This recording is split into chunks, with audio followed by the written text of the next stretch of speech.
Hello friend, welcome है आप सभी का हमारे यूट्यूब चैनल विजय प्रिया फैमिली ब्लॉग्स में। तो अगर आप लोग ब्लाउज बनाते हैं तो उसकी साइड में सीधी सिलाई क्यों नहीं आती है, आज मैं आप लोगों को इसका कारण बताने वाली हूँ। तो चलिए मैं ब्लाउज पे कपड़ा कट करके और उसकी बाजू ज्वाइंट करते टाइम तक कैसे किया जाता है वो सब आप लोगों के साथ शेयर करती हूँ। तो चलिए मैं पूरा अच्छे तरीके से आप लोगों को समझाती हूँ कि इसकी सीधी सिलाई कैसे आएगी आपके ब्लाउज में।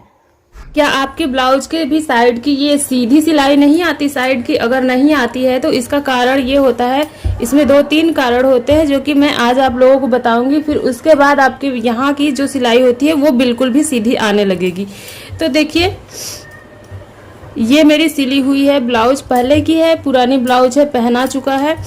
तो देखिए इसकी सिलाई एकदम बिल्कुल सीधी आई है। और सबसे पहला कारण ये होता है कि ब्लाउज का जो यहाँ से रहता है, हम लोग गुलाई लेते हैं यहाँ पे ब्लाउज का, तो ये अगर हम लेते हैं तो सीधे लेके जाते हैं ऐसे। ये जैसे मैंने ये कपड़ा लिया है, ये ब्लाउज का कपड़ा मैंने लिया है, तो अगर मुझे इसकी गुलाई अगर यहाँ तक है, इसकी फिटिंग यहाँ तक लगी है, तो इसका गुलाई भी यहाँ तक ही आना चाहिए। बाकी जो कपड़ा है उसको इस तरह से सीधे लगाना होता है, उसको ऐसे पे सीधे लगाना होता है। तो चलिए मैं इसकी कटिंग, आपको बाजू की कटिंग करके और इसका पॉइंट जो रहता है, गड़बड़ होता है, वो मैं आप लोगों को समझाती हूँ। तो देखिए ये आगे का पल्ला मैंने काट लिया है और ये है फिटिंग का निशान। इसमें जब प्लेट लगेगा तो ये 1 इंच एक्स्ट्रा मार्जिन में चला जाएगा, तो ये 9 इंच बचेगा, इसकी गुलाई 9 इंच बचेगी। अभी जो इसकी गुलाई है, ये इस तरह से नापने पर ये 10 इंच आ रही है अभी इसकी गुलाई। जब इसमें प्लेट डल जाएगा ऐसे, इस तरह से जब मैं इसमें प्लेट डाल दूंगी तो ये 9 इंच का हो जाएगा। तो अब आपको ये ध्यान देना है कि इस ब्लाउज का जो बाजू है इसकी भी गुलाई 9 इंच ही आनी चाहिए। एक्स्ट्रा अगर है, जितना भी मार्जिन के लिए कपड़ा है वो सीधे इस तरह से निशान लगना चाहिए। तो इसको मैं नाप लेती हूँ कि आपको नाप कैसे लेना है। तो देखिए यहाँ से आपको इसकी फिटिंग की इंची टेप, फिटिंग के निशान पर से इंची टेप रखना है और इस तरह से इस पे घुमाते जाना है। इस तरह से आप घुमा के नाप लेंगे कि इसका गुलाई कितना है। तो इस तरह से देखिए ये 10 इंच आ रहा है और 1 इंच मार्जिन में जाएगा तो ये 9 इंच बचेगा। तो इसको भी मुझे 9 इंच पे ही निशान लगाना है। तो अगर आप लोगों को नहीं समझ में आ रहा कि इसका मैं 9 इंच पे कैसे निशान लगाऊं, तो इसकी गुलाई आप नाप लें, यहाँ से नापना स्टार्ट करें। ये देख ले कि ये 9 इंच कहाँ पे आ रहा है, इस तरह से। तो ये देखिए ये मेरा 9 इंच यहाँ पे आया है, तो मैं इस पे निशान लगा लूंगी।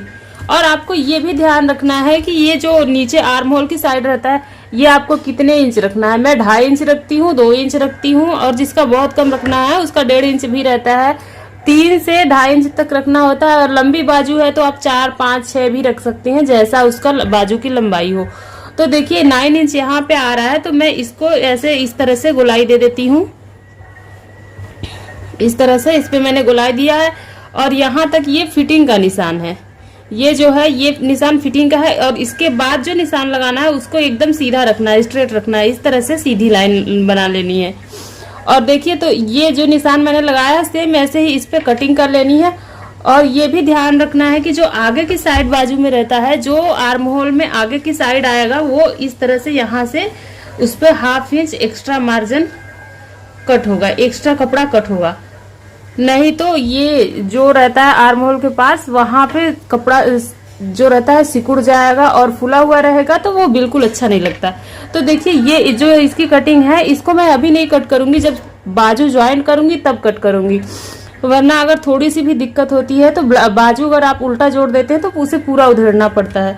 तो पहले मैंने जैसे निशान लगाया है वैसे कट कर लेती हूँ। मैंने कट कर लिया है और यहाँ पे जो है थोड़ा सा इसको सेंटर का निशान लगा लेना है, कट कर लेना है कपड़ा, ताकि इसका सेंटर पॉइंट पता रहे आपको।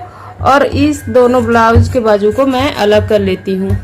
जो ये फिटिंग का निशान है, मैं इस पे भी एक कुटका लगा लेती हूँ। इस तरह से फोल्ड करके थोड़ा सा यहाँ पे कट लगा लेना है ताकि इसकी फिटिंग पता रहे। तो ये मैंने यहाँ पे कट लगा लिया है। अब इसको देखिए, जब ये 1 इंच इस तरह से ज्वाइंट होगा तो ये 9 इंच बचेगा। और इसका जो सिलाई है इस तरह से ज्वाइंट, जब बाजू आप सिलाई करेंगे, ज्वाइंट करेंगे इस तरह से, तो इसकी फिटिंग एकदम बराबर से इस पे आएगी। और जो एक्स्ट्रा मार्जिन है इसके बराबर रहेगा। तो ये जब आप निशान लगाएंगे तो यहाँ पे आपका ये सिलाई जो है सीधी, बिल्कुल सीधी आएगी, आपकी तिरछी बिल्कुल भी नहीं होगी। तो ये आपको जरूर से जरूर ध्यान में रखना है। और अगर इसके बाद भी अगर आपकी ये बाजू की जो सिलाई है, साइड की फिटिंग ये सीधी नहीं आती है, तो आप एक काम करें कि ये जो सिलाई की फिटिंग रहती है, ये साइड की फिटिंग आप इसमें सिल लें। फिर उसके बाद आप इसको इस तरह से कपड़े को रखें और नाप लें कि ये फिटिंग कहाँ से आ रहा है। फिर उसके बाद इस पे सिलाई लगा लें। आप यहाँ से इस तरह से सिलाई लगाने के बाद फिर उसके बाद आप यहाँ से ज्वाइंट करें कपड़ा। जब यहाँ से ज्वाइंट करेंगे तो ये तो इसके बाद तो कभी आ ही नहीं सकता आपकी ये सिलाई तिरछी हो, ये हो ही नहीं सकता। ये दो बातें आपको हमेशा ध्यान में रखना है। फिर उसके बाद आपकी ये साइड की जो है सिलाई बिल्कुल सीधी आएगी। तो अगर आज का ये मेरा इन्फॉर्मेशन आप लोगों को अच्छा लगा हो, ये समझ में आ गया हो, तो मेरे चैनल को आप लोग जरूर सब्सक्राइब करें, वीडियो को लाइक करें और शेयर करें। मैं अपने चैनल पर इसी तरह की जानकारी आप लोगों के साथ शेयर करती रहती हूँ। तो फ्रेंड्स, मैं मिलती हूँ एक नए वीडियो में, तब तक के लिए bye bye, love you, take care.